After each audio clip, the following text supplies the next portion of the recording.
What's happening, guys? Alex here. You're taking a look at the Starship Enterprise, but I'm assuming you already knew that.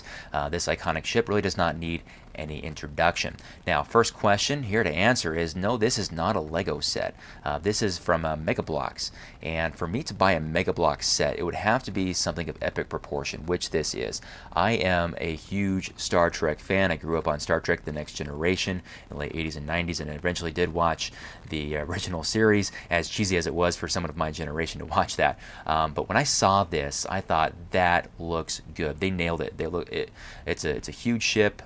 And it looks very, very similar to the same Enterprise that first appeared in 1966, 50 years ago. My goodness, such a long time. So as this is my first Mega Bloks set, I thought it'd be kind of good to give a review not only on the ship itself, but the experience of building with Mega Bloks.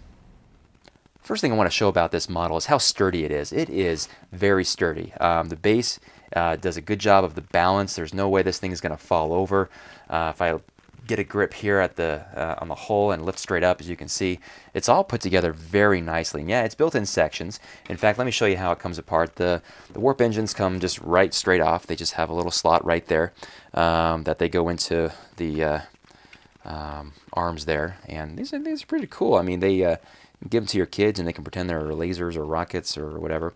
Also, while I have this in front of the camera, these are all decorative elements. There's no stickers with this set. I really like that. Sometimes the elements, the decorative elements, are a little bit off on some of the pieces, but it wasn't too bad that it made me unhappy. But anyway, they both come off very easily. Actually, it's the easiest part that comes off. And then, of course, the saucer section comes off. Let me see if I can undo this part right here. It's kind of a locking piece right there that keeps it on. And we take the impulse engines off there. And then hold both sides and we slide it right out. There we go. Pretty cool. And obviously the Enterprise D comes off like that, but this is not how this is supposed to work. Just kind of showing off a demonstration here. The neck here is actually what holds everything together. This goes, obviously holds the saucer section from this and goes right down into the base. So let me show you how that works. Lift straight off here, and that's part of the neck. So if I hold on to the hull here and pull in opposite directions, there we go. Oops, I lost a piece. Put that back on the hull. And so there's your hull right there. And then this is pretty much the part that holds the Enterprise together.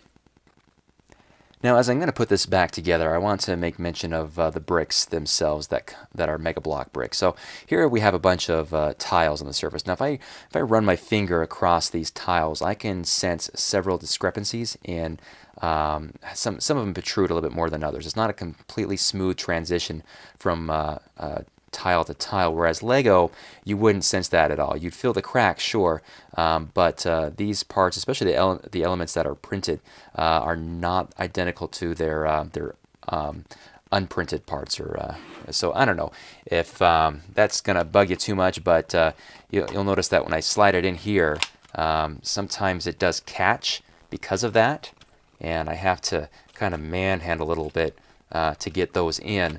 Whereas I think if it were Lego, it would slide right in there without too much resistance. Right here, it catches because these tiles right here just don't really agree with where you want to put it. So it does take a little bit of oomph to get it in there. So okay, let's try this.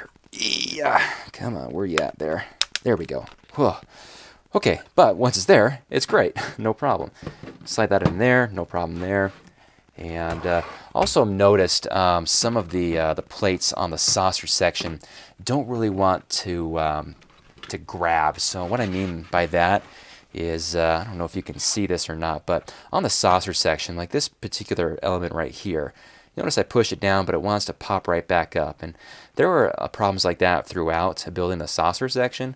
That kind of bugged me. It doesn't want to stay down and doesn't really want to grab. Now these generally do lock really well with each other. I've noticed actually in many cases they're stronger than the Lego counterpart.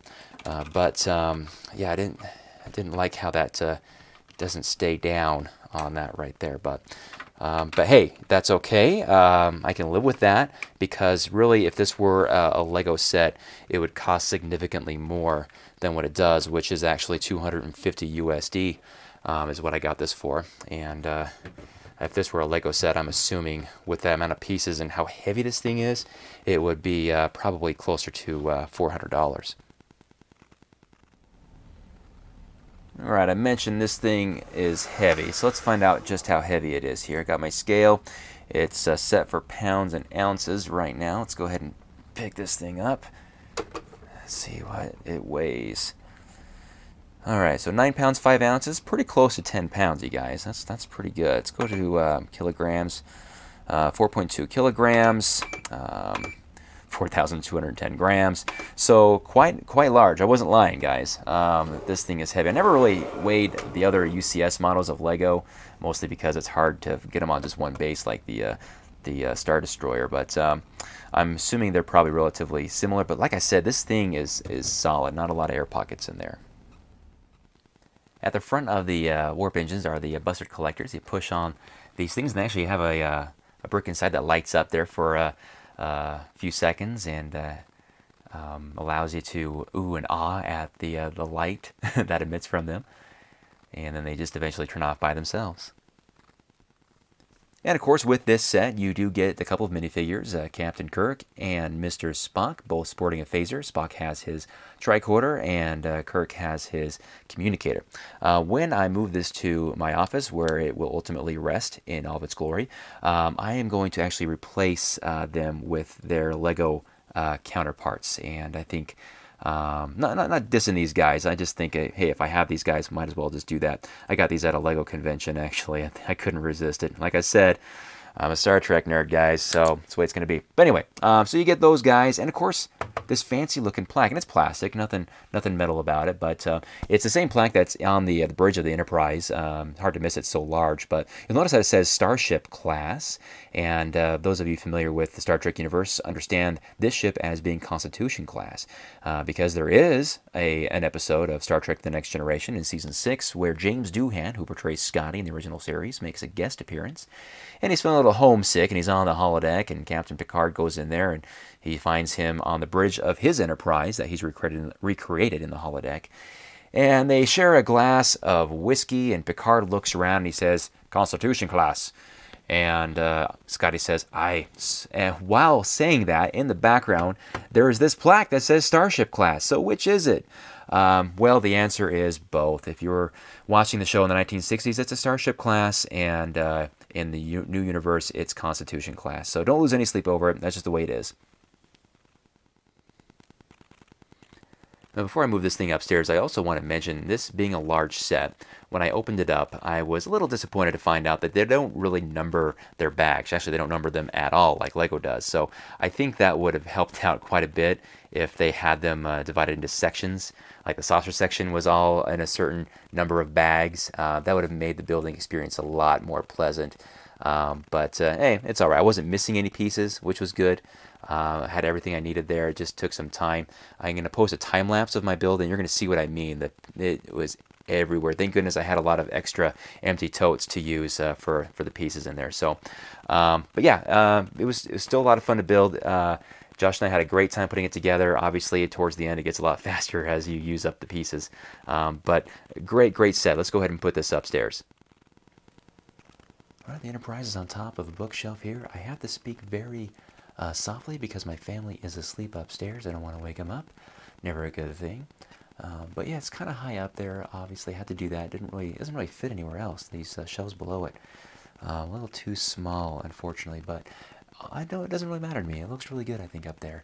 And Captain Kirk, I think, doesn't really get as much view time. I think he's a little hidden there, but still, I think for the most part, it looks okay. So that is where it's going to stay.